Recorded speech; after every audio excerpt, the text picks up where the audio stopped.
Bueno, continuamos con la segunda ponencia. En primer lugar, os voy a presentar a José Andrés Rojo, que es escritor y periodista, licenciado en Sociología por la Universidad Complutense de Madrid. En la actualidad es redactor jefe de opinión del diario El País y en el 82 empezó en Babelia, estuvo después al frente de la sección de libros, pasó a Cultura, ha publicado Hotel Madrid y Vicente Rojo, Retrato de un general republicano, en Tusquet en 2006 y fue premio Comillas. Y también tiene publicada la novela Camino a Trinidad. Llevó el blog El Rincón del Distraído entre 2007 y 2014. José Andrés Rojo es nieto del general Vicente Rojo Lluch, para muchos, entre los que me encuentro, el militar más brillante y destacado del Ejército Popular de la República. José Andrés Rojo va a presentar el libro de Cancio. Tengo aquí el libro del Manzanares al Clínico, La lucha por la ciudad universitaria. Buenas tardes. ¿Se me oye bien? Sí, ¿no? ¿O me tengo que acercar? Está bien, ¿no? Bueno, yo sobre todo quería empezar agradeciendo a Gefrema la oportunidad de volver a estar un poco, no sé si decir como intruso en sus cosas. Me daba cuenta en el camino de que realmente han pasado 20 años desde que fui socio, hice un montón de excursiones, participé con entusiasmo en lo que pude en algunas cosas que fueron saliendo. Creo que debo todavía un montón de mensualidades de la época que estuve. Pido disculpas. En cualquier caso, lo que me he dado cuenta cuando venía es que, claro, estamos hablando de hace 20 años y en 20 años han cambiado mucho, sobre todo empezando por mí mismo, que tengo que hablar del libro de Raúl. De hecho, la invitación de Raúl a hacer el prólogo de su libro me dejó absolutamente descolocado, porque era como si llamaran a alguien de otra época, que resulta que coincidía que estaba dentro de mí, pero al que no visitaba hace mucho tiempo.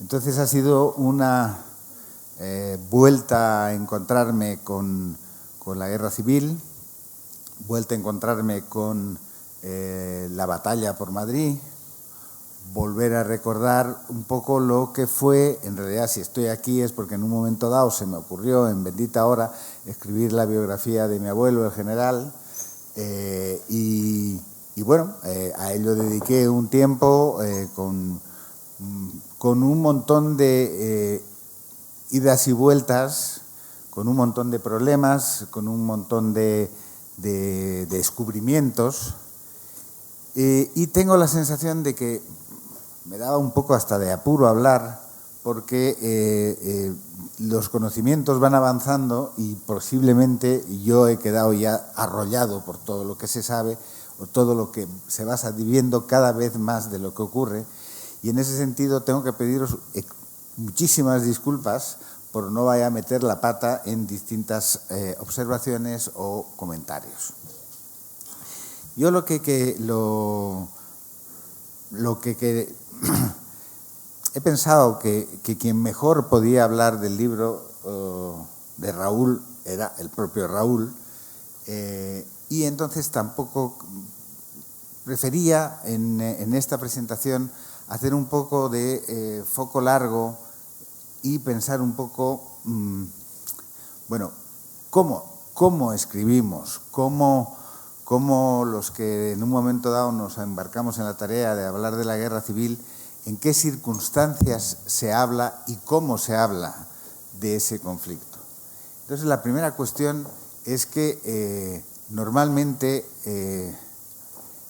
formas parte de algo que viene antes, que tú, de unas historias que te han contado, de un montón de indicios, de palpitaciones, en fin, de historias que se cruzan y que te vinculan con un acontecimiento que ocurrió ya hace muchísimo tiempo y sobre el que nunca va a ser posible establecer un único relato. Entonces lo único que queda es intentar ir acercándose de una manera pues trabajosa, llena de dificultades, a la verdad, y vete tú a saber qué es exactamente la verdad. Es decir, tal vez la verdad pues es un territorio donde en la propia verdad aparecen contradicciones, aparecen lagunas, aparecen hechos incontrovertibles, etcétera, etcétera. Bueno, Raúl ha hecho un libro que a mí me parece importante, y así lo destaco en el prólogo, porque ha hecho hablar a las piedras. Es decir, se ha centrado en una serie de edificios, se ha centrado en un lugar geográfico donde entre el 15 y el 23 de diciembre se libró una de las batallas más encarnizadas que hubo en la guerra y que cambió totalmente el derrotero que ésta podía tener. Inicialmente estaba previsto que la ciudad cayese relativamente rápido y fácilmente en manos de las tropas rebeldes, y no fue así. No fue así. ¿Cómo se desarrollaron los hechos? ¿Cómo se ha ido contando? ¿Qué se sabe de todo eso? Pues ya lo digo, cada vez se sabe un poco más, pero también cada vez se puede deformar un poco más. Con eso lo que quiero decir es que el pasado está ahí, es un territorio casi más, a veces se puede decir que casi tan desconocido como el futuro, en el sentido de que no sabes lo que realmente sucedió, pero sí tienes un montón de señales que te permiten reconstruirlo más o menos. Y lógicamente cuando lo reconstruyes, en muchos sentidos, a veces lo reconstruyes en función de tus intereses, en función del presente que estás viviendo. Y entonces, del mismo modo que cada vez hay más conocimiento histórico sobre la guerra, cada vez también hay más mirada sobre la guerra, por decirlo en un sentido más neutro, y con eso quiero decir interpretación y posición sobre la guerra. Interpretación desde la mirada, desde mis intereses, desde mi manera de entender el presente que estoy viviendo. Entonces, lógicamente, ahí empiezan un montón de chirridos que reproducen, pues reproducen un poco el ruido, que evidentemente no es el ruido que hubo en esos días que narra Raúl en este sitio en el que estamos ahora.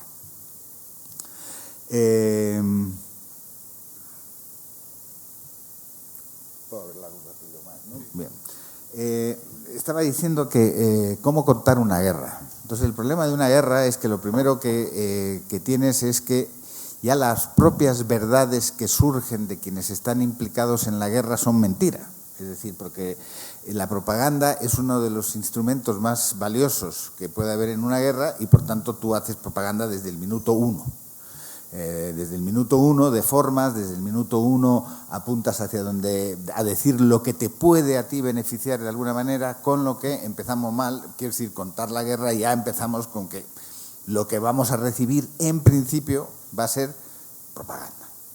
Propaganda con la que puedes comulgar, con la que puedes simpatizar o con la que puedes rechazar terriblemente porque no te estás justamente en las antípodas, etcétera. Luego dices, bueno, pues vale, pues estoy contando también un poco mi proceso, ¿no? Cuando escribí el libro de mi abuelo, empezaba a leer, por ejemplo, decía, bueno, pues iré a las cosas más concretas, los partes de guerra. Bueno, partes de guerra, propaganda. Entonces dices, bueno, entonces, ¿dónde voy para rascar y que sepa realmente lo que pasó? Pues luego pues empiezas a leer biografías, testimonios de los que estuvieron allí. Propaganda, quiero decir, su verdad, su énfasis, su defensa de lo que hicieron en determinado momento, etcétera, etcétera. en mi caso, yo lo que estaba haciendo es reconstruir o intentar entender, comprender, poner un poco de orden en la vida del que fue, pues uno, concretamente, en esta época, en este momento que tratamos hoy con el libro de Raúl, pues el responsable militar de la defensa. Tenía un jefe superior que era Miaja, que estaba en otras, por así decirlo, que no digo que no fueran más importantes, pero el que estaba en la cosa militar era un hombre que pues era muy joven. Entonces, yo creo que entonces pues tendría 40 años, me parece que era más o menos, un chaval, quiero decir, un chaval que de pronto le cae una tarea absolutamente impresionante, digamos. Era un tipo que es una parte que a mí siempre me interesó mucho, un militar un poco raruno, porque era muy amigo pues de escribir, de reflexionar, fue profesor en la Escuela Militar de Toledo, le interesó, puso en marcha una colección bibliográfica militar, tenía ese pequeño componente dentro de él del genuino historiador, en el sentido de la persona que sabe que está tratando con un material que es tal, pero también tenía elementos pues narrativos, lógicamente de defender su manera de ver las cosas, de subrayar más algunos elementos que otros. Y bueno, al final siempre lo que tienes que hacer cuando haces historias es trabajar en intentar descubrir la verdad, y la parte más complicada de todos es deshacer los mitos. Los mitos, la narración que tú tienes también incorporada sobre la guerra, incluso, pongamos en mi caso, la narración de mi propio abuelo sobre la guerra. Entonces, claro, ¿cómo desmontas la narración de alguien próximo, de alguien, digamos, con el que tú hay una corriente de simpatía? No solo digo por la cuestión familiar, digo por digamos, lo que sabes que hizo, pero aún así tienes que desmontar y desmontar y desmontar, y parece que todo el rato es esa tarea trabajosa de destruir lo que otros han ido montando alrededor de una figura, alrededor de una batalla, alrededor de unos hechos. Bueno, esa es la tarea. En esa tarea, yo creo, y en ese sentido simpatizo mucho con Raúl, creo que Raúl está en la misma onda. Es decir, de lo que hay que hacer es intentar quitarle un poquito de brillo a las cosas que le hemos puesto demasiadas paletadas de brillo, y realmente a lo que pasó, etcétera, etcétera. Bueno, solo no me quiero extender más, porque creo que el que tiene que hablar es Raúl. Decir que la guerra tiene lugar en un momento de tremendo desprestigio de la democracia, que ahora se da por sentado que todos somos demócratas y que todos los que hicieron la guerra eran demócratas, y etcétera, etcétera, y no es exactamente así. Entonces era una época de extremos en España, en Madrid, se batieron posiciones muy escoradas, tanto hacia la derecha, que eran los militares rebeldes, como hacia la izquierda, muchos de las que la defendían.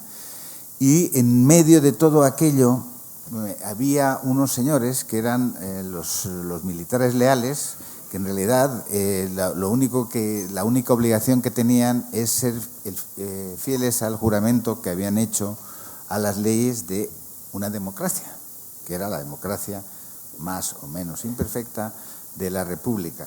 Y en ese sentido yo, pese a la distancia que siempre por generación seguramente, por educación he tenido con todo lo militar, que siempre me ha dado un poquito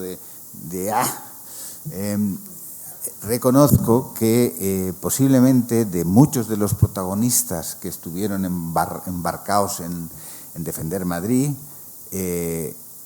los que posiblemente tuvieran unas credenciales inevitablemente más democráticas fueron los que realmente la defendían porque era su obligación.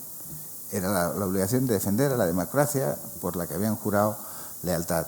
Y en ese lugar está el general Rojo y están otro montón de militares que defendieron, y y creo que este país les debe un homenaje como democracia a los que defendieron la democracia. Solo quería decir eso y Raúl.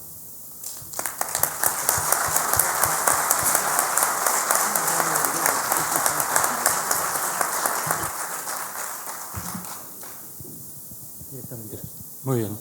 Muchas gracias, José, y muchas gracias a todos ustedes por su presencia hoy aquí. Igual que él ha iniciado sus palabras con una disculpa, yo necesariamente tengo que hacerlo igual, porque si veis en el programa, yo parezco como un jurista diletante entre dos ponencias presentadas por historiadores. Por lo tanto, yo también me quedo eximido de toda responsabilidad histórica en cuanto a las cosas que no se ajusten a la realidad.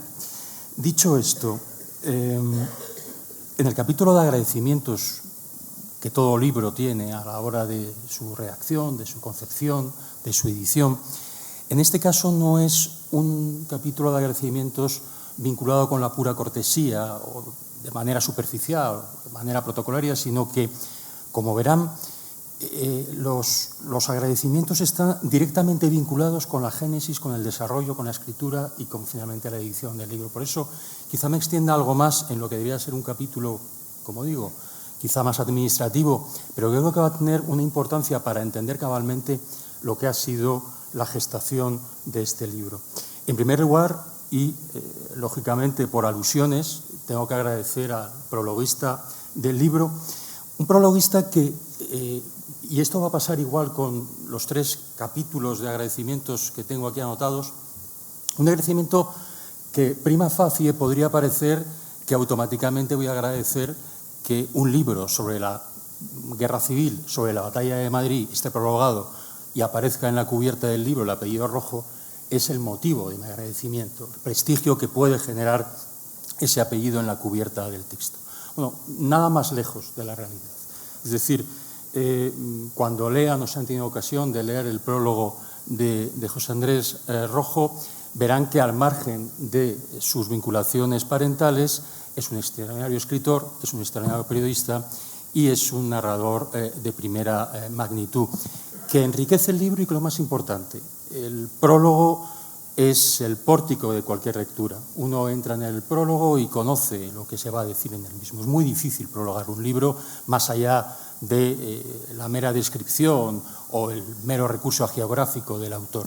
En este caso, y lo veremos a lo largo de esta charla, él ha sintetizado en muchas partes lo que pretendo decir en este libro, lo que pretendo trasladarles a los lectores, más allá de la narración puramente cronológica de lo que ocurrió en Madrid en aquel mes de noviembre como este y entre estas paredes de 1936. Por lo tanto, el primer agradecimiento sincero tiene que ser a José, insisto, como periodista, como escritor, como intelectual. Efectivamente, no lo vamos a engañar, además es el nieto del general Rojo. Yo no puedo rechazar ese marbete de calidad y sobre todo de prestigio para una obra que cualquiera de ustedes se puede imaginar que estaría encantado de ser prologado por este apellido. En segundo lugar, desde el punto de vista editorial, el agradecimiento tiene que ser también paralelo o similar a lo que os acabo de decir. Fíjense, si cualquiera de ustedes se plantean escribir un libro sobre la guerra civil o sobre la guerra civil en Madrid, yo desde luego pensaría automáticamente Editorial San Martín, por poner una editorial que todos hemos manejado desde hace tantísimos años, tan vinculada a lo que fue la guerra y lo que fue la guerra concretamente en Madrid.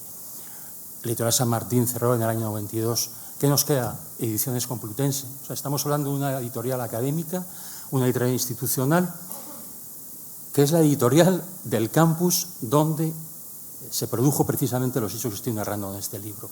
Yo no podía imaginar un mayor prestigio para una narración, un relato de esta naturaleza, que precisamente Ediciones Complutense.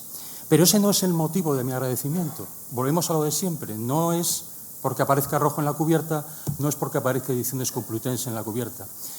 El verdadero agradecimiento profundo de que esta editorial se haya llevado a cabo la edición de la obra es porque ha entendido perfectamente cuál era el propósito del libro y, sobre todo, ha sido una edición muy larga, extenuante, de más de un año, pero que el resultado, es decir, para que lo entiendan gráficamente, el manuscrito que yo envié en su día y el texto que ahora tienen en su poder o están en las estanterías, ha mejorado exponencialmente. Ha mejorado exponencialmente desde todos los puntos de vista. Insisto, con un rigor propio de Ediciones Complutense que, desde el punto de vista del lector, le va a permitir una dirección del texto muy variada.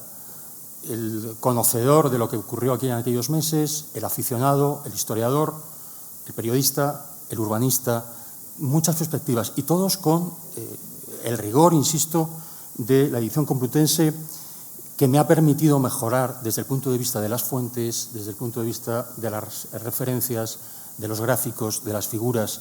Creo que es un texto editorialmente insuperable, y desde el punto de vista del diseño, la utilización de las imágenes, el color. Todo ello, volvemos otra vez al inicio, muy por encima de que sea la editorial Complutense la que hablemos de la guerra en la ciudad universitaria.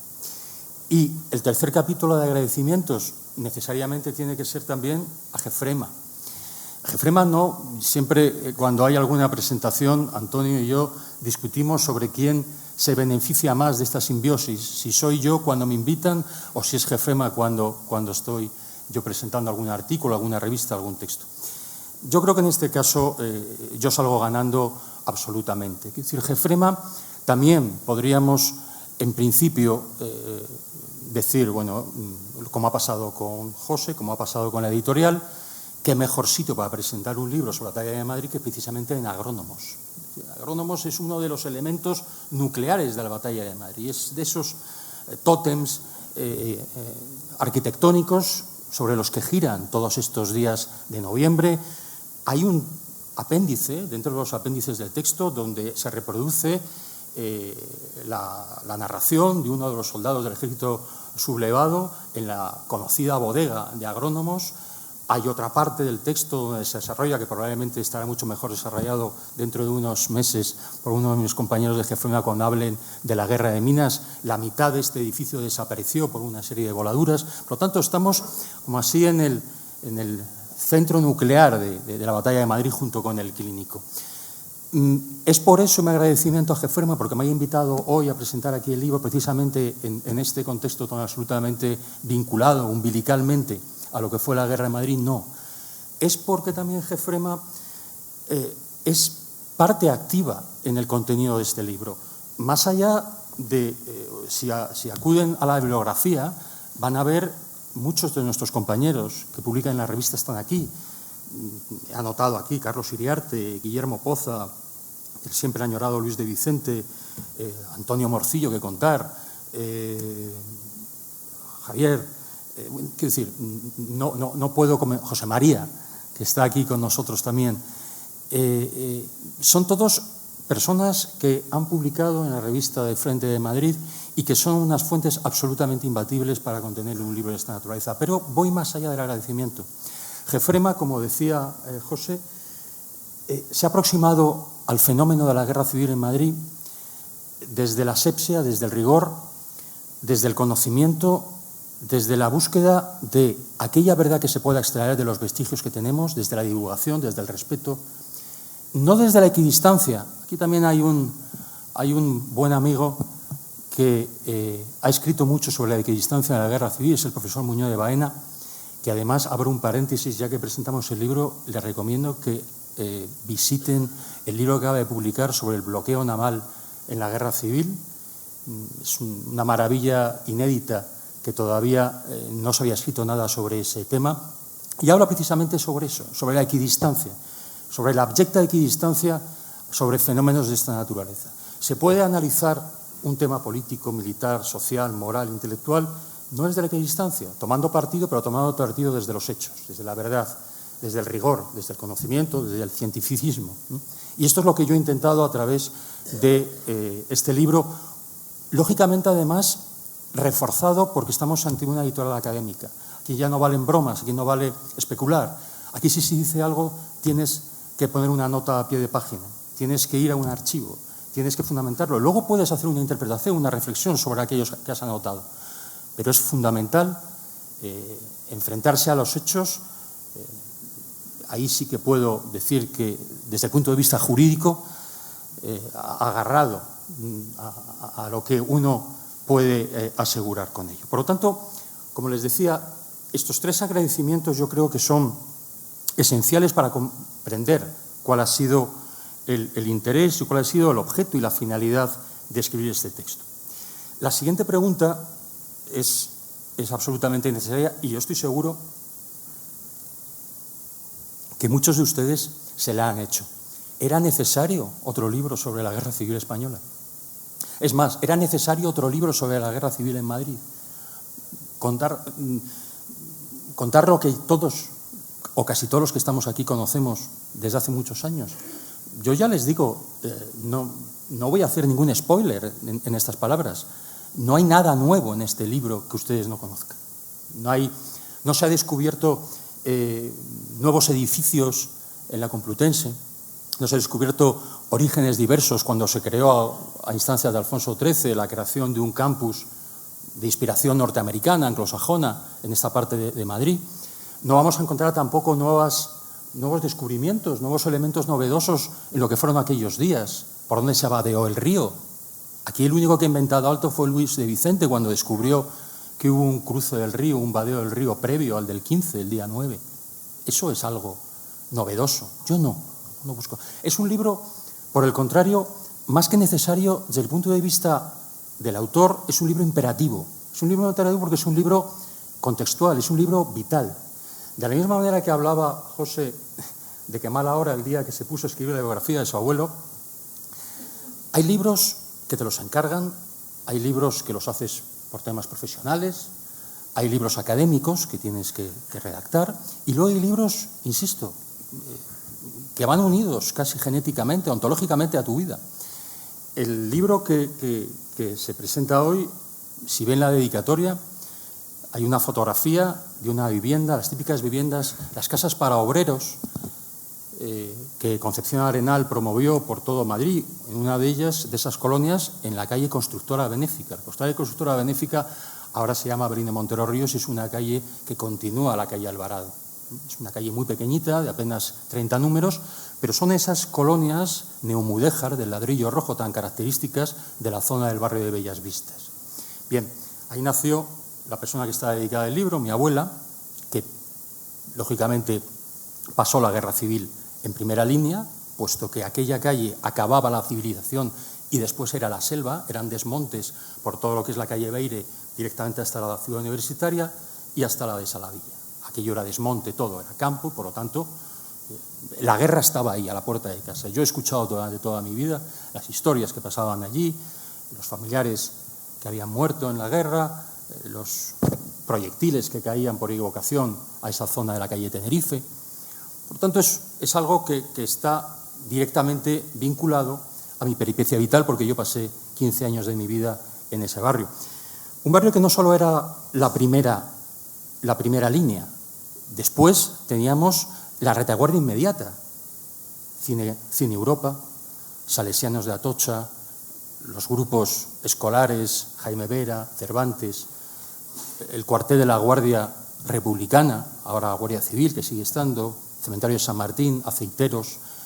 Es decir, todo ese entorno forma parte de mi vida y necesariamente yo he paseado por la de Saladilla cuando no estaba acondicionada por sus trincheras, por sus restos, cuando realmente había allí todo tipo de vestigios dejados de la mano de Dios. Hoy, pasado ya 30, 40 años desde aquella época de que yo era un muchacho, yo hoy vivo en los edificios Titanic, en la Reina Victoria. Es decir, en los mismos edificios yo soy vecino del cuartel general del comandante Martínez Aragón. En el libro está la fotografía que todos conocéis, esa fotografía de Martínez Aragón con la gente de su Estado Mayor delante de los edificios Titanic, Reina Victoria, justo antes de llegar a la Cruz Roja y Pablo Iglesias. Yo vivo ahí ahora, de hecho me peleo desde hace años con la comunidad de vecinos a ver si nos dejan de una vez visitar los túneles que conectan mi casa con las cocheras del metro, que están al otro lado. Hay unos túneles donde la gente se metía para protegerse de los bombardeos. Esos túneles están ahí, están tapiados, están bloqueados. Ahora tenemos varias líneas de metro, varios túneles, varios viales. Es un mundo completamente diferente. No termino todavía con esa vinculación vital al libro. Yo, además de mis actividades jurisdiccionales, soy profesor de Derecho Procesal en la UNED. La UNED está construida. La Facultad de Derecho de la calle Obispo Trejo, aquí tengo también a 2 profesores, que ellos, su salud lo saben y lo resienten, ellos están en un edificio construido sobre el lugar prácticamente a 150 metros de donde se cruzó el río Manzanares. Humanidades se lleva el premio. Humanidades está justo donde se cruzó por Ben Misián y con sus carros se abadeó el Manzanares aquel 15 de noviembre. Nosotros estamos 150 metros al oeste, pero está ahí. De hecho, cuando suben los hombres del teniente Uceda cruzando y van hacia el Stadium, como se llamaba en aquella época, suben por Obispo Trejo. No existía la calle Obispo Trejo. Aquello era un monte, pero suben por ahí y reciben los impactos de la gente que estaba en la avenida de Séneca. Por allí. Por lo tanto, podría seguir justificando que no es un libro necesario, es un libro imperativo. O sea, era un deber, casi un deber legal, ex lege, que yo escribiera este libro. Por cerrar ya este episodio puramente, podríamos decir casi familiar, uno de mis hijos ha estudiado la carrera aquí en la Complutense y creo que fue el estímulo definitivo para anotar este libro fue que cuando le preguntaba si sabía lo que había pasado aquí, prácticamente ignoraba todo. Andaba por encima de un verdadero santuario arqueológico y no lo conocía. No conocía lo que había en cada esquina de farmacia, de filosofía. Tiene la justificación que derecho no se había construido por entonces, en el año 36. Esa es la única justificación. Por lo tanto, ¿era necesario? No lo sé. Ahora voy a intentar justificarlo. Imperativo para mí sí que lo era, como pueden observar. La segunda cuestión. Les he dicho, no es un libro que aporte novedades. No hay ningún scoop en este libro. Lo que sí que hay una premisa novedosa desde su gestación. Y es la premisa de que es un texto que está creado desde una premisa, podríamos decir, contrafáctica. Y a partir de ahí voy a ver si consigo transmitirles lo que me ha llamado a redactar el mismo. Es que nos encontramos con una batalla muy concreta dentro del contexto de la guerra civil, en un contexto urbano donde concurre la educación, el saber, la formación superior con la muerte. Eso es un elemento que desde el punto de vista simbólico, desde el punto de vista moral, desde el punto de vista intelectual, más allá de la parte central del libro que, como verán, es un desarrollo casi cronístico, periodístico de lo que pasaron día a día, casi minuto a minuto. Eso es irrelevante. Lo importante es que toda esa narración va a caballo de una premisa. ¿Qué efectos tiene en la sociedad? ¿Qué efectos tiene en los bandos que concurrieron? El hecho de que se estaban enfrentando en un lugar específicamente destinado y creado de manera vanguardista, de manera absolutamente original, como era el campus de la ciudad universitaria, desde el año 20 empezó a construirse, y que se iba a convertir en uno de los lugares más devastados, más violentos y podríamos decir que más sangrientos de toda la guerra civil. Tenemos otros ejemplos también de guerra urbana muy importantes en la historia, no solo en la historia, en España. Tenemos la batalla de Teruel. La batalla de Teruel es otro ejemplo paradigmático de combate en las calles, pero fíjense la diferencia notable. En Teruel tenemos algunos edificios simbólicos, el seminario, la Diputación, pero no hay esa quiebra cognitiva entre una facultad, entre un hospital, entre un instituto del cáncer, entre un instituto musical, como había justo al lado del asilo de Santa Cristina. Es decir, eran edificios pensados para todo lo contrario a lo que tiene que ser una batalla y una guerra. Y se convirtieron en protagonistas, en parapetos, en trincheras y en instrumentos más de la matanza. Es decir, el hospital clínico ya no era una sala, un quirófano, ya no era una sala de espera, ya no era una habitación. Era un lugar, era un parapeto para acabar con el agresor. Por lo tanto, vemos que hay algo que fricciona, algo que se tensiona. Desde un punto de vista intelectual, Stalingrado, otro ejemplo arquetípico de lo que es una batalla urbana. Pero allí, fíjense, los 3 edificios más importantes, el Octubre Rojo, la fábrica de tractores o se llamaba barricadas, donde hacían chapas, son estructuras sólidas, son estructuras cuasi bélicas, son estructuras que no chirrían tanto con lo que estaba pasando fuera entre alemanes y soviéticos. Aquí sí, en Madrid sí, Gettysburg, se me ocurre ahora mismo, en la guerra de secesión, 3 días lucharon en la ciudad de Gettysburg. Hubo un seminario también, nada que ver con el contraste entre facultades, entre bibliotecas, entre aulas. Estamos en agrónomos, si vamos a filosofía, ahí están los libros, todos los hemos visto y se han publicado en la revista de Gefrema, los libros de las bibliotecas con los proyectiles, sirvieron de parapetos. Están las fotografías en el libro también, donde aparecen las ventanas de filosofía y los milicianos durmiendo debajo de las ventanas. Por lo tanto, hay un elemento de tensión entre lo que estaba ocurriendo sobre el terreno físico, la muerte, el frío, el horror, y con lo que realmente contenía el campus universitario. Un campus universitario, además, insisto, esto podía haber pasado en el Paraninfo o en la central de San Bernardo. No hubiera sido tan impactante. Aquí estábamos en algo que era nuevo, que era vital, que era prometedor, que era esperanzador. Se convirtió en un verdadero cementerio, en un elemento de destrucción. Un elemento de destrucción, además, que fue utilizado. Aquí introduzco el elemento, yo creo que fundamental, simbólico, que constituyó el campus de la ciudad universitaria. El vector simbólico de esta batalla no tiene parangón en la historia de nuestra guerra civil y casi en la historia militar.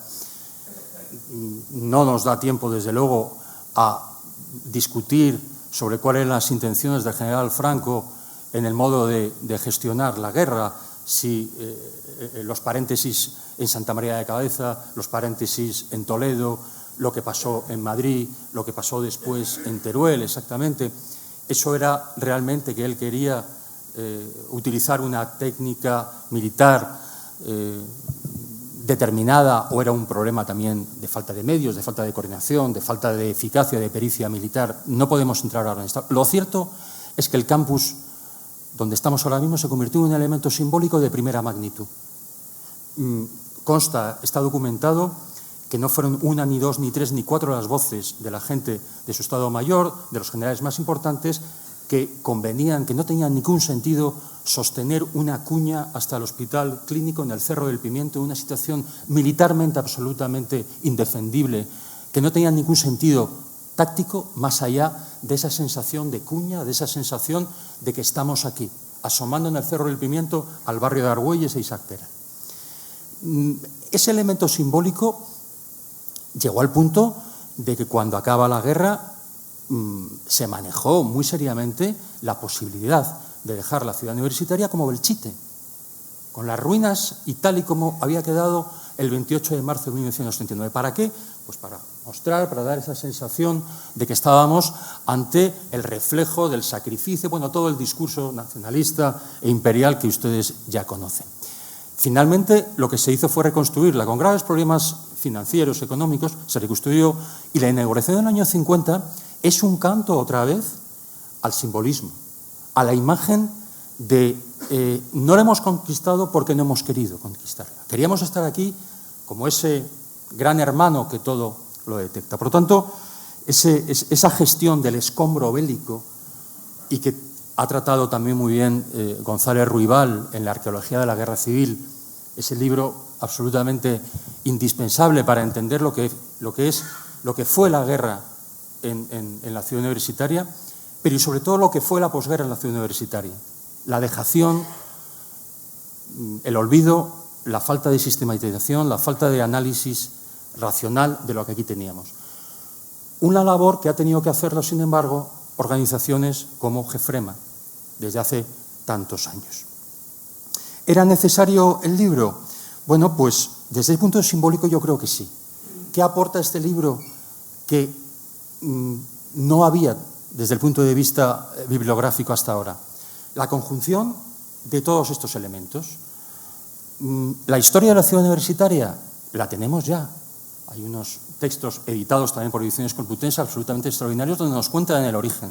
Aquí lo tenemos junto con el desarrollo de la ciudad universitaria y aquí se puede ver la evolución de lo que fue un lugar de ciencia, de innovación, de progreso, de proyectos, convertido en un campo de batalla. Lo vemos junto. Los días de noviembre, los conocemos, están en las revistas de Gefrema, están en las pequeñas guías de Gefrema. Aquí, sin embargo, incorporamos algunos elementos novedosos. Las microbatallas que se produjeron en la guerra, otra singularidad de Madrid con respecto a otros conflictos. Estoy hablando del Ebro, estoy hablando de Belchite, estoy hablando de toda la franja norte.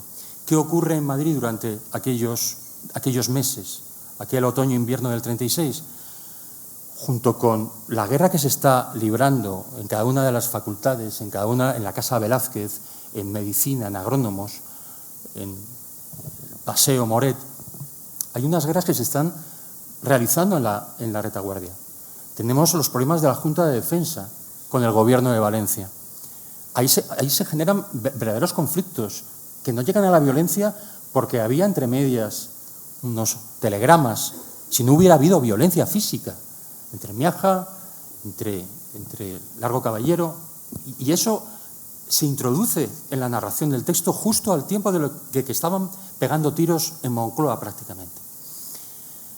Los problemas también dentro de la propia República, desde el punto de vista de la cohesión, de las dificultades de gestionar la dirección bélica, los graves problemas de mando, que todos también conocen.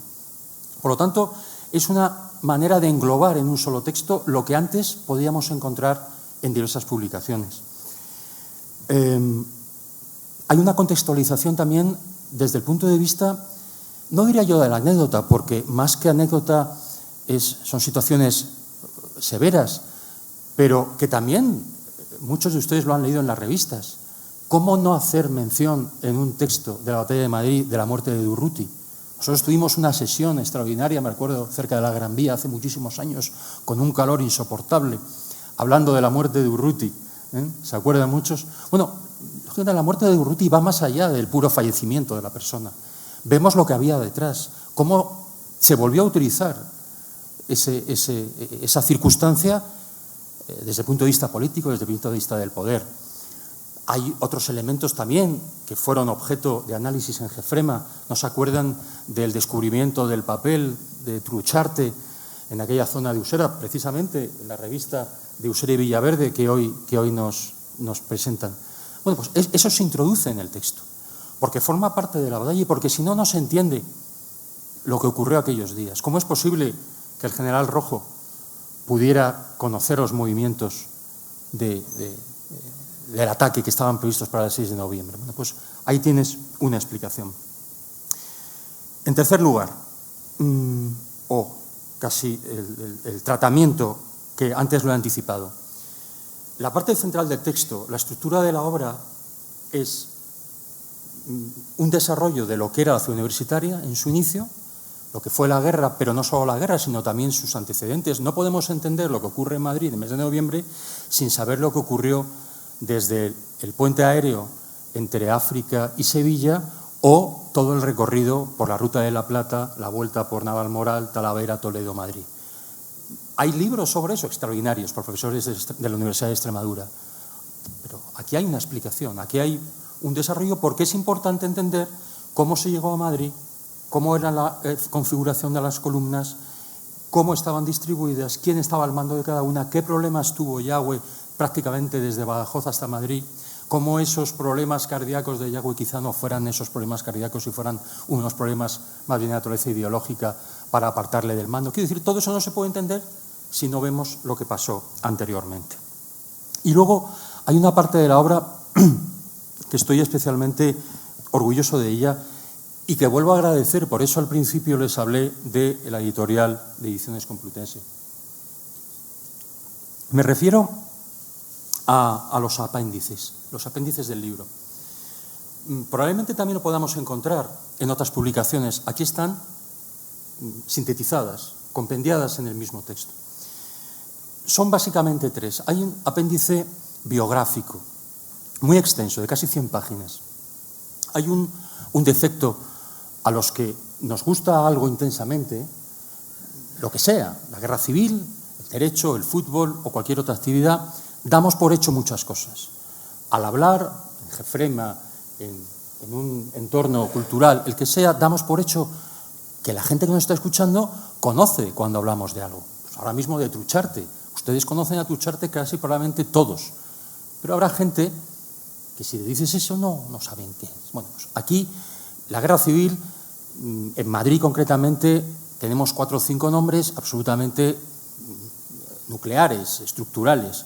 Pero es que no se pueden imaginar la cantidad de mandos, la cantidad de personas, la cantidad de ciudadanos, la cantidad de individuos que de alguna manera estuvieron vinculados con la batalla de Madrid. Bueno, pues aquí hay una breve biografía de cada uno de ellos, fecha de nacimiento, fallecimiento, bueno, un instrumento que sirve para enmendar precisamente los errores que muchas veces cometemos con esa sensación de que todo el mundo conoce de lo que estamos hablando. Yo creo que eso es importante.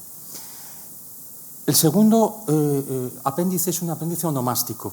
El apéndice onomástico, todos los que hayan escrito un libro lo saben. Es probablemente una tortura digna de la Guerra de Madrid. Es decir, es una locura, sobre todo para quienes no manejamos las técnicas informáticas o la inteligencia artificial como otros. A mí me ha costado porque lo he hecho a mano. Lo he hecho a mano, página, nombre, apellido y lugar donde los encontramos. Los libros van cambiando y hay que modificarlos. Pero yo creo que es de una utilidad, cuando ya está hecho, extraordinaria. ¿Por qué? Porque muchos de ustedes, cuando tomen este libro, muchas partes las van a saltar, porque ya lo conocen. ¿Cómo le explico yo a mi amigo José María dónde fue el acto de rendición de Prada el 28 de marzo? Pero si él ya lo sabe, estaba allí, ha hecho fotos, lo ha pisado, ha visto los ladrillos rojos detrás del Clínico. No tiene sentido que yo se lo explique. Ahora, probablemente si alguien se va al índice onomástico, busca Prada o busca losas Camaña, va a acudir justo ahí para encontrar lo que ocurrió ese día. Gente que tenga curiosidad y que no hace falta que se lea todo el texto, pero eso ayuda de una manera extraordinaria. Luego también hay curiosos. Oye, a ver qué dice de este tío. El acento onomástico es una maravilla. En las biografías tenía que ser obligatorio, en los textos, en las memorias, ahora que estamos rodeados de memorias inminentes, la gente cuando vea el libro que está por llegar, una vez que lo traduzcan, se va a ir al índice onomástico lo primero, se pueden imaginar, ¿no? A buscar esos apellidos. Hay un texto también, un apéndice cartográfico muy importante. Y vuelvo a agradecer a la edición Complutense el trabajo y el esfuerzo que ha hecho. Yo no puedo concebir un relato apegado a los hechos de la ciudad universitaria sin un soporte cartográfico. Y el soporte cartográfico es muy extenso. No estoy hablando de un mapa con 3 flechas del avance de las columnas, de Barrón, de Delgado. No. Lo que estoy hablando es de planos que hay que buscarlos, están, pero que ofrecen una información valiosísima. El trazado de minas en la ciudad universitaria, unos planos panorámicos de la ciudad universitaria desplegables, absolutamente maravillosos, que se ven las perspectivas desde el frente de la casa de campo, desde los Carabancheles. Todo eso consta aquí a color, en la medida de lo posible, se ha reproducido. Creo que es un trabajo que va a ayudar notablemente. En fin, la pregunta que les vuelvo a hacer es la que les he hecho anteriormente. ¿Era necesario este texto? Yo creo que desde el punto de vista de lo que yo aporto en él, ofrece singularidades que no hemos visto anteriormente. Yo me he quedado muy tranquilo, me va a permitir que lea unas páginas sobre la necesidad del texto, precisamente del prólogo de José Andrés Rojo, que dice: el historiador tiene la obligación de ir a los hechos, y esa obligación Cancio se la ha tomado muy en serio.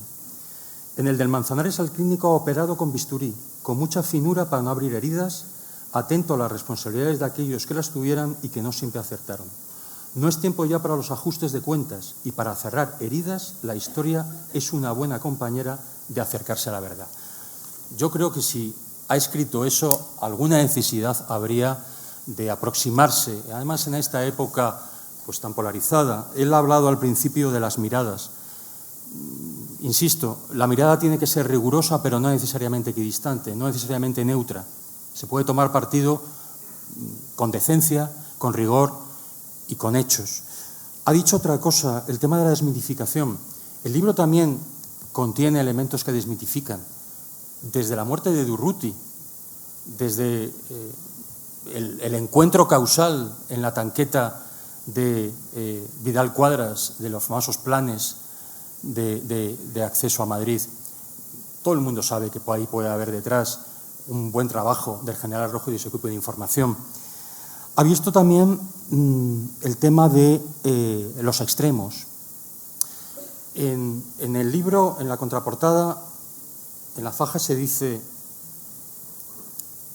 o se intenta anunciar este libro como un trabajo que sea un grano más de arena en la necesaria labor de recuperación científica y desapasionada en nuestra historia, más aún cuando el destino quiso que en esta ocasión se entreverara incongruentemente y sobre el mismo suelo la barbarie y la educación superior. Además de eso, creo que es especialmente importante en el contexto en que vivimos, en donde se nota esa falta de conversación pública, pues como la que hemos tenido aquí hoy, José, como la que vamos a tener seguro ahora con todos ustedes, aproximándonos a las cuestiones con respeto, con rigor, con conocimiento, y si no es conocimiento, con ganas de aprender desde un punto de vista lo más desapasionado posible, insisto, pero sin dejar de abandonar cada uno de nuestras creencias. Yo agradezco a todos ustedes su atención, al presentador, a José con su prólogo, y una vez más, aunque Antonio Morcillo se enfade conmigo, a Jefrema por darme la oportunidad de presentarlo en un lugar tan absolutamente incomparable como este. Muchas gracias.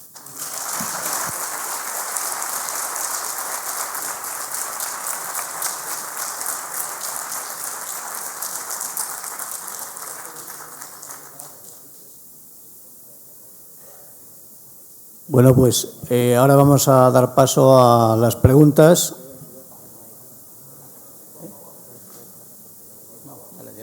Sí, un segundo. Ahora tomo nota de las preguntas. Si queréis, para ahorrar un poco de tiempo, le agradezco y le felicito por la ponencia y en nombre de todos, y así todas las preguntas no tienen que empezar con el latiguillo de enhorabuena por tu ponencia. Vale. Sí. ¿Alguien más? Turno de la 2.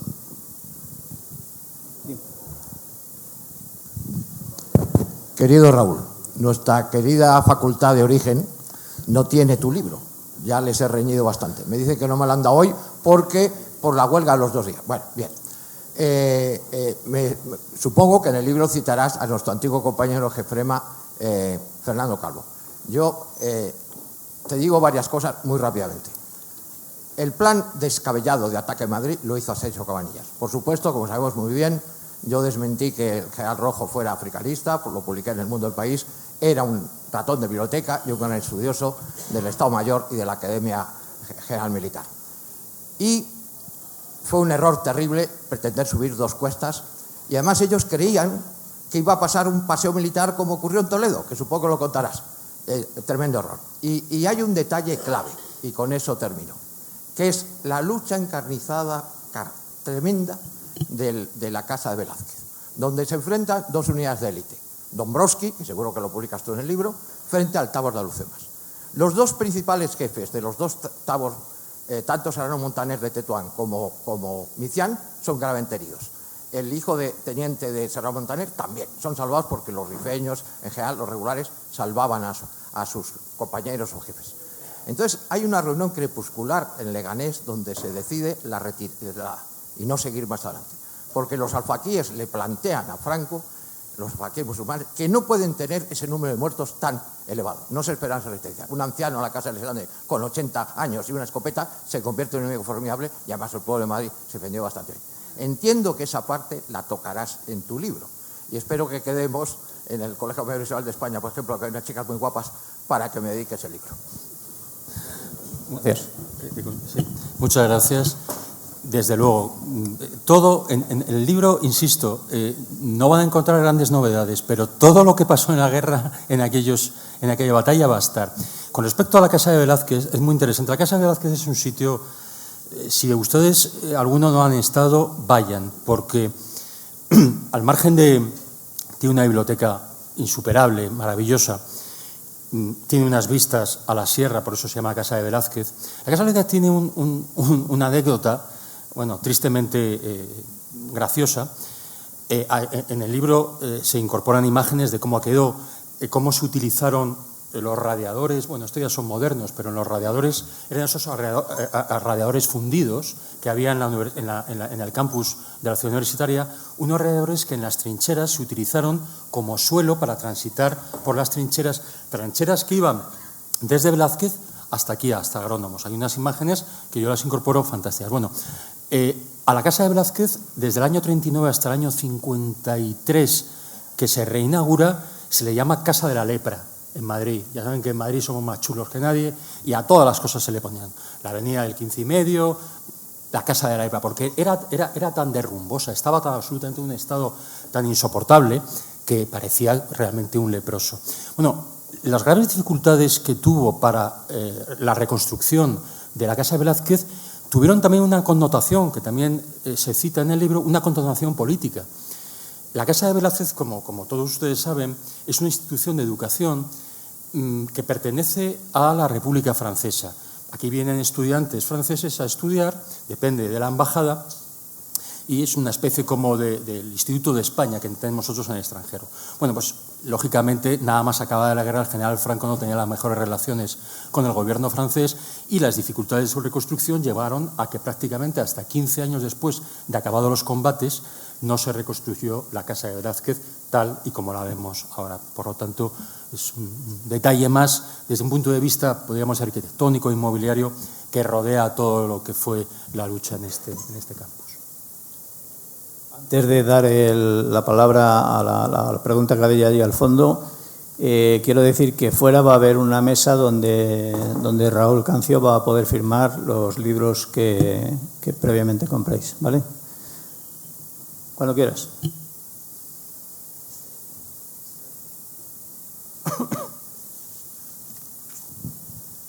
Que como nos ahorras las enhorabuenas, pues me remito a 4 preguntas muy concretas, sin ánimo de ningún spoiler, pero que me parecen, bueno, a nivel de lo anecdótico, a lo mejor que no carezcan de cierto interés. Por ejemplo, ¿cuántos personajes citas, no sé si los tendrás cuantificados, en la onomástica? Primera cuestión, el tema tan delicado que has abordado. Supongo que la equidistancia será algo que, no sé, será inevitable, no sé ese tratamiento, cómo has toreado ese morlaco, vaya, porque para mí habría sido verdaderamente complicado.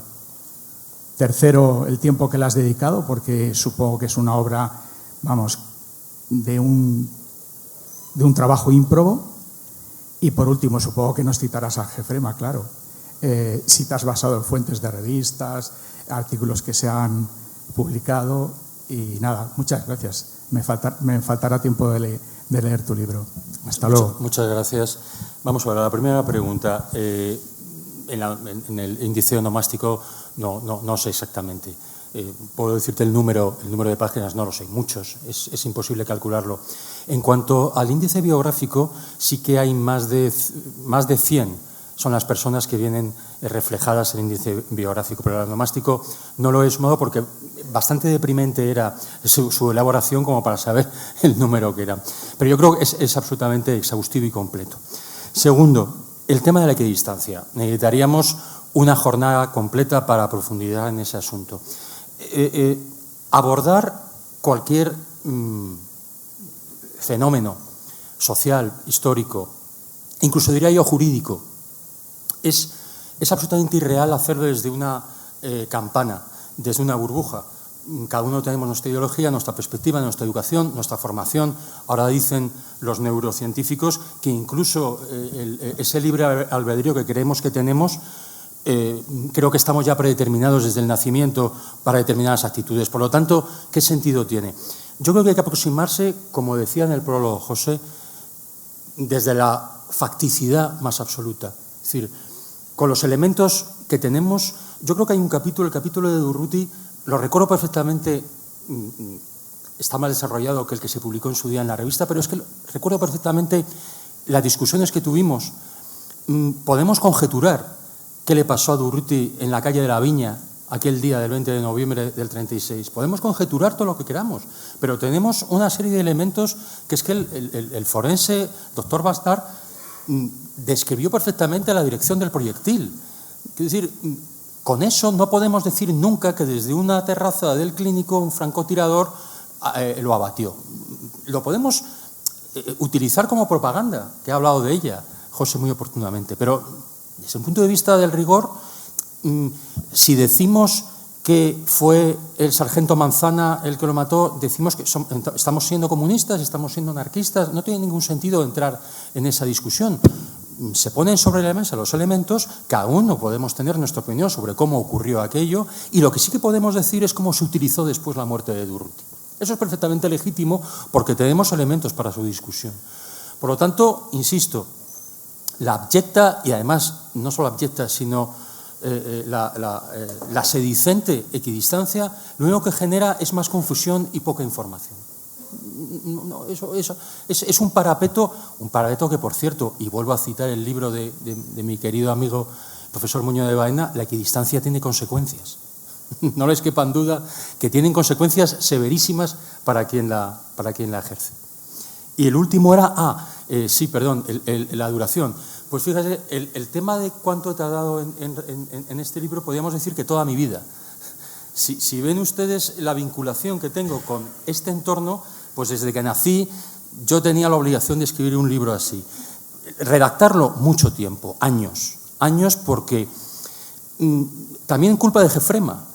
Gefrema sacaba una revista, yo pensaba que lo había escrito todo sobre los pozos o los colectores de Isaac Peral, y de pronto aparecía una información del endemoniado Iriarte enseñándome que había un colector en forma de tenedor y rápidamente había que incorporarlo al texto.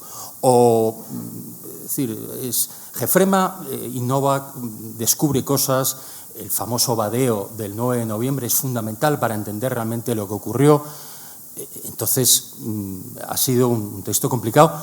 Y luego, yo ahora que no sé si está todavía aquí Rafael, de comunicación de la editorial Complutense, he de decir, ahora que no nos oye, no publiquen en Ediciones Complutense porque le van a machacar, le van a someter a un ejercicio de rigor y de revisión que van a acabar hartos, pero es broma. Es absolutamente extraordinario. Ha tardado mucho tiempo la edición, pero merece la pena, porque el resultado es de un rigor. Lo que antes les comentaba, a lo mejor conocen lo que le pasó a Trucharte, pero ¿saben exactamente dónde estaba ese papel? En Ávila, en Salamanca, en Madrid, en el Archivo Rojo, Archivo del General Rojo. Es decir, ¿dónde estaba? Bueno, pues aquí se lo vamos a decir. Hay una referenciación de cada aspecto, yo creo que muy útil para los que, bueno, pues queremos dar un paso más, ¿no? Mientras llega el micrófono al compañero que está al lado de riesgo, os recuerdo que los socios de Gefrema pueden retirar el libro y la revista del mes correspondiente en el stand.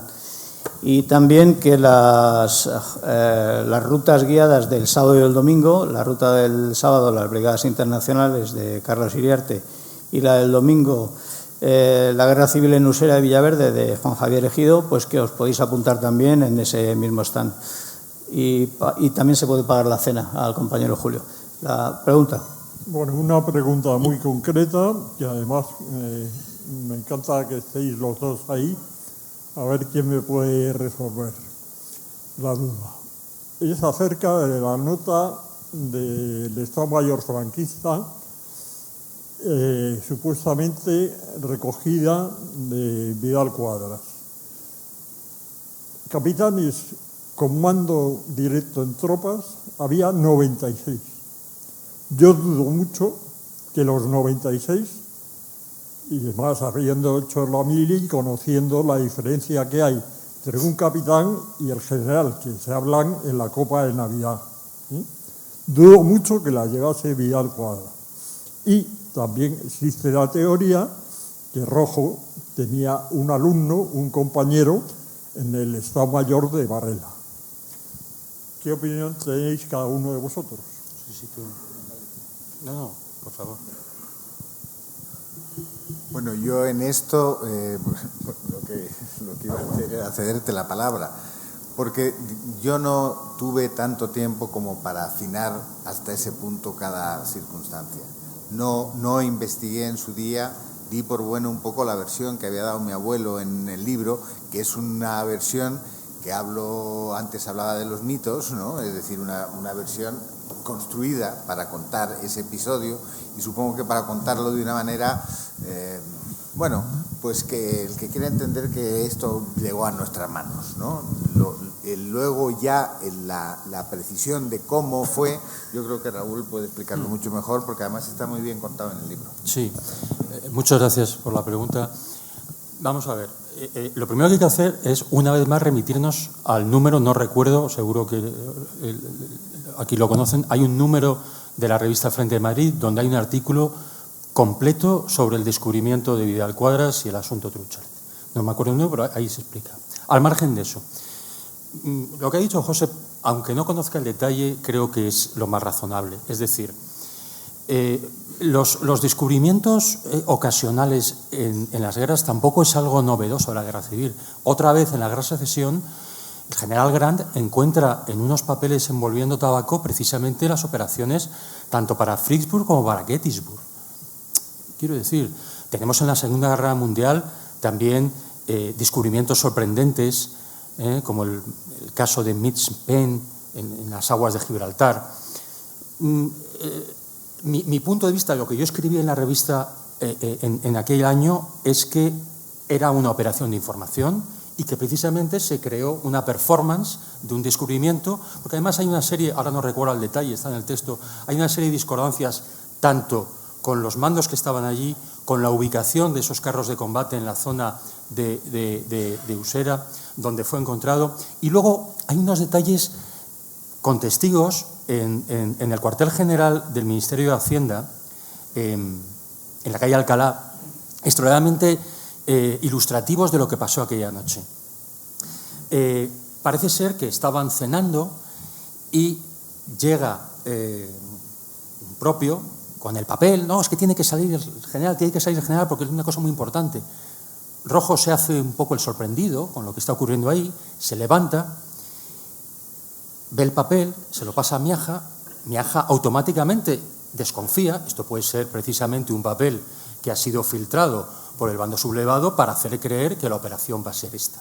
Lo que no se quería por parte de Rojo era descubrir precisamente, porque Rojo también, de igual manera que ese papel se lo podía haber pasado ese alumno o quien fuera del Estado Mayor de Varela, Rojo también, y aquí lo conocemos bien porque se ha tratado en Jefrema, en su Estado Mayor había gente que luego el 28 de marzo sabíamos que eran quinta columnistas y que estaban en el cuartel en Estado Mayor de Rojo. Por tanto, no debía poner de manifiesto cómo había obtenido ese papel por las consecuencias que podía tener en el Estado Mayor de Varela. Por tanto, yo creo que fue un atrezo que bueno, pues venturosamente le salió bien, pero creo que en las casualidades ya todos somos talluditos.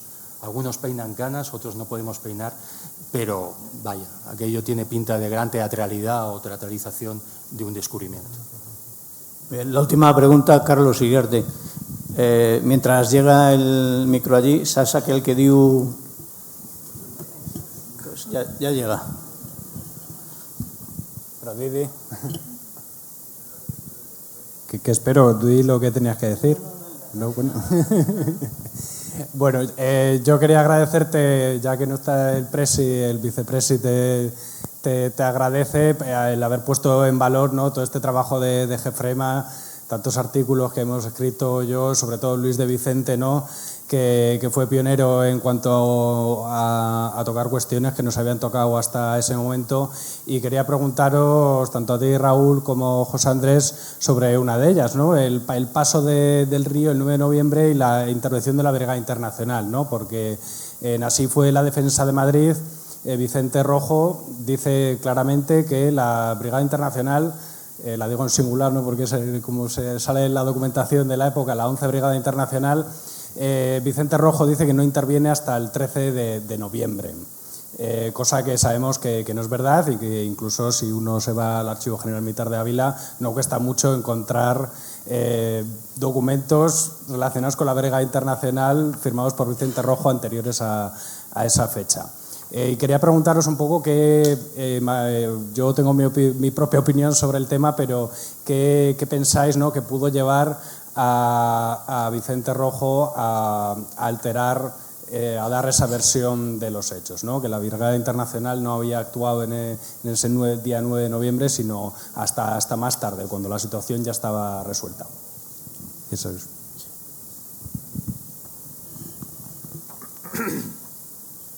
Bueno, de nuevo, ya dije al principio que tenía que pedir disculpas porque de todo hace 20 años cuando estuve en este fregado y realmente no recuerdo. Yo cuando estaba escribiendo el libro me resultó muy enojoso muchas cosas que chirriaban, ¿no? Y una de ellas era la de las brigadas internacionales. Yo con el tiempo... y de nuevo estoy hablando un poco de memoria porque no tengo aquí los datos, es decir, digamos, entendí que mi abuelo había ahí cambiado un poco, se había permitido un poco un desliz narrativo, ¿no? Esto de los deslices narrativos, claro, cuando eres el nieto y defiendes un poco la versión de tu abuelo, pues lo llamas desliz narrativo. El otro diría una mentira, ¿no? Una mentira que justifica su posición. Bueno, yo voy a hablar por el momento de desliz narrativo, vosotros si queréis hablar de mentira, pero lo que yo creo que una de las obsesiones de mi abuelo, quiero decir... si me permitís que tome esa proximidad, porque eso también explica que yo pueda perdonarle más cosas de las estrictamente necesarias, ¿no?, era reivindicar constantemente la labor que habían tenido, digamos, su equipo, él mismo, las tropas, de un poco, pues, no politizadas, por así decirlo, ¿no? Y yo creo que antes se ha hablado mucho de la propaganda, y es que cada cosilla se inflaba inmediatamente para justificar las posiciones. Para mí para entender esto, hay un trozo de los papeles que creo que es inédito, de los muchos que vi en el Archivo Rojo cuando escribí el libro. Es una reflexión que hace, o una carta que escribe alguien que es a su llegada a Argentina y a la sensación un poco de impotencia total en la que se encuentra como militar, ¿no? Es decir, yo he tenido posiblemente sobre mis espaldas los mayores marrones de este conflicto, y es que nadie me echa un cable, digámoslo así, ¿no? Es decir, el Estado republicano no existe, se ha fosfatinado. Es decir, es el Estado el que podría dar cuenta de, pues los jueces que trabajan para el Estado, los funcionarios, los no sé qué, y los militares. Y esto no existe. Entonces decía, ¿no? A los comunistas los ayudan los comunistas, a los socialistas los ayudan los socialistas, a los anarquistas los ayudan los anarquistas, a los catalanistas los ayudan los catalanistas, etcétera, etcétera, etcétera, y a los militares ni Dios. Y esto precisamente conecta, perdonad que me extienda, pero conecta con lo que dije al final de mi intervención, es decir, digamos, la reivindicación de esos hombres un poco, pues, menos mitificados, porque del general Rojo se empieza a hablar un poco ahora más, ¿no? Pero yo cuando empecé nadie sabía, o sea, más allá de los conocedores, se sabía muy poco del general y luego digo, pero ¿cómo se puede saber tan poco con todo lo que ha escrito y con todo lo que ha hecho? Y bueno, vuelvo a la como había dicho, el desliz narrativo. Entonces yo creo que en muchos de sus libros, en los deslizes narrativos, decía, sí, estuvieron antes, pero no hicieron gran cosa. Y tal. Luego los elogia mucho porque dice, los demás pudieron aprender del arrojo, de la capacidad, de la organización, de la disciplina, no sé qué. Tendría ahora que mirar con mucho detalle por qué se permitió ese desliz narrativo. Puede ser, igual ha sido simplemente un error. Quiero decir, mi abuelo estaba escribiendo y a veces igual no tenía los papeles cerca, o se le va un dato, o no se acuerda en ese momento y lo deja estar. En fin, esta es mi opinión. Y Raúl. Sí, es lo más razonable y lo más cabal.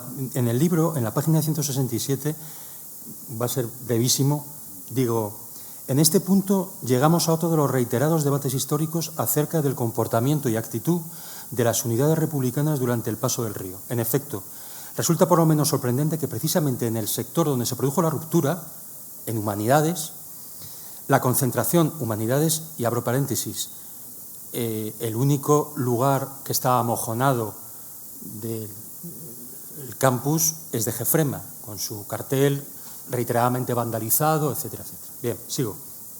La concentración de fuerzas republicanas fuese especialmente denso, habida cuenta del plan de ofensiva planeado para el día 15 y cuya vanguardia estaba allí mismo posicionada para el avance hacia Garavitas. Es decir, la pregunta es, ¿cómo es posible que precisamente en ese lugar se produjera la ruptura? Después de citar documentación de las actas, llego a la siguiente conclusión, desmintiendo, entre comillas, al general Rojo en su reescritura años después.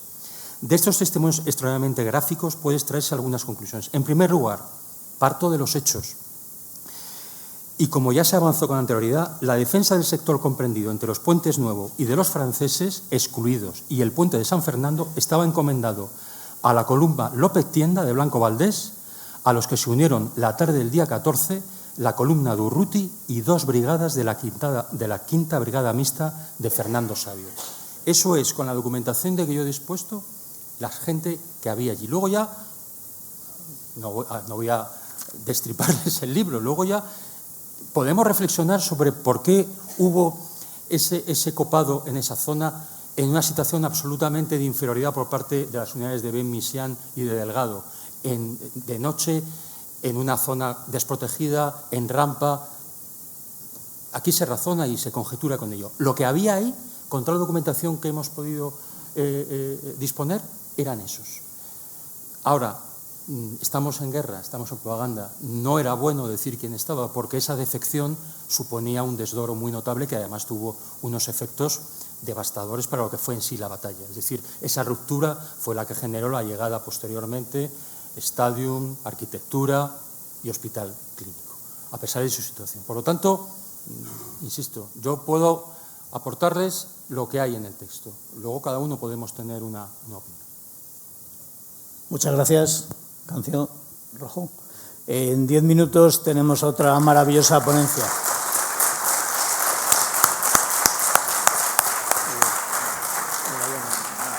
Tienes una ponencia ahí, entre la comparación entre la si fuera defensa Madrid y tu libro. Tienes una ponencia aquí maravillosa.